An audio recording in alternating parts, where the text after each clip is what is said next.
What's going on, gentlemen? Today I want to talk to you a little bit about how I airbrush, specifically how I thin my paints, and the proper ratios for thinning paints. So first, let's look at the different thinners I actually use. I have this bottle of Gaia thinner. It doesn't actually have Gaia thinner in it.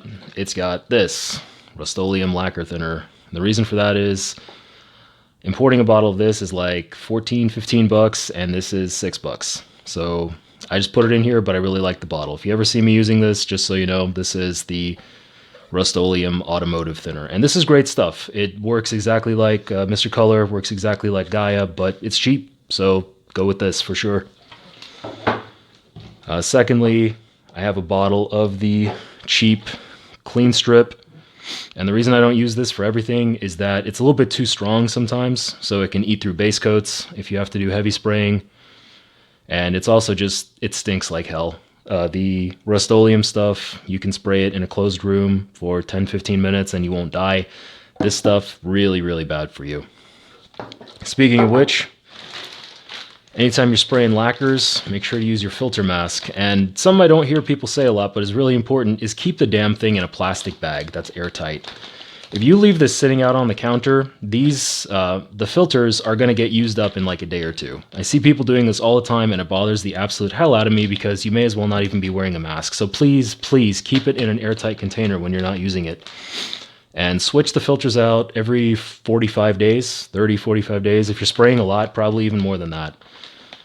Look out for your lungs, guys. I don't want to see the entire Gundam community coming down with black lung disease in 2040. You know, take care of yourself.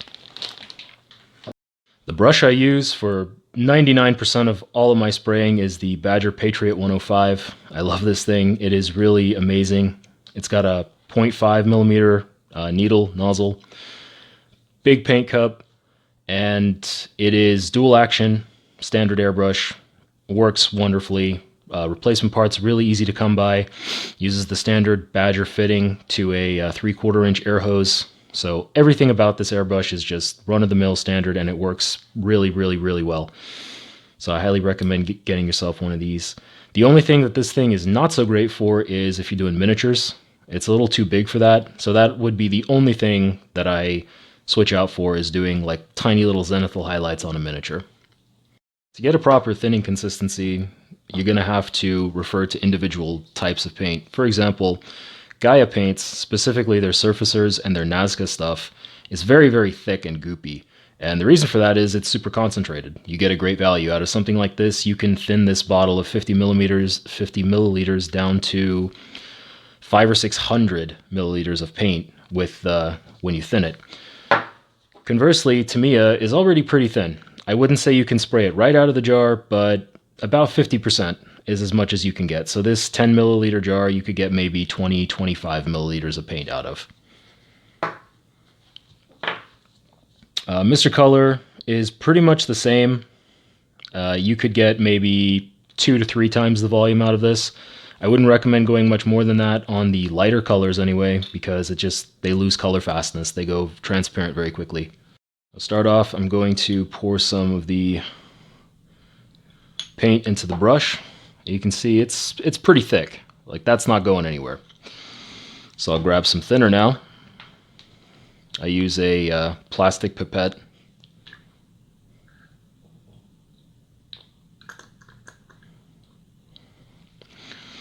Now when I've got some paint in there, I'm going to go ahead and turn my compressor on. I'll cover the front of my airbrush, and I'll let the paint bubble inside the cup. And you can see here, when the paint bubbles like that, like boiling water, you know that paint is thin enough to spray.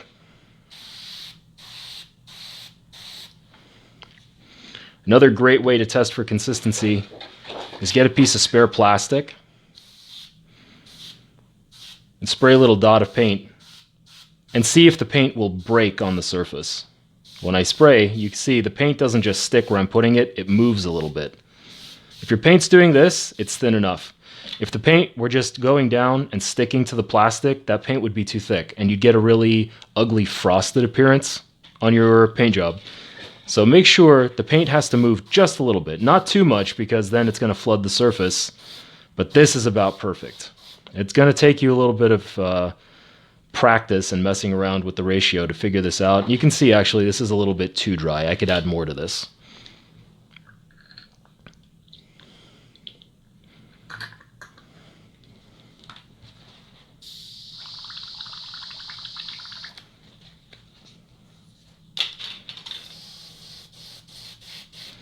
There we go, that's perfect. Paint moves just a little bit, and after just a moment you can see it dries down to that nice matte primer. So let's spray a bit at a spoon now. And the way I'm going to be doing this is I'm going to be using brush strokes of my airbrush. I'm going to try not to get too much closer with each pull of the trigger, but I want to leave a line of paint on the surface with each stroke.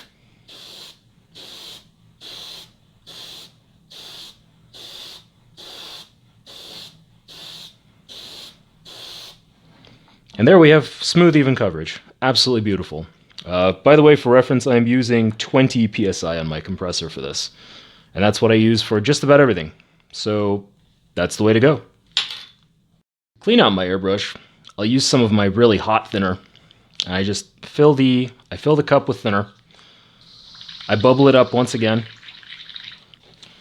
And then I'm actually going to take this shop towel and just stick it down in here. And this is why it's always good to wear gloves. You don't want to be touching that sludge, but there you go, perfectly clean cup. Minimal overspray, no atomization of lacquer, very clean, very easy.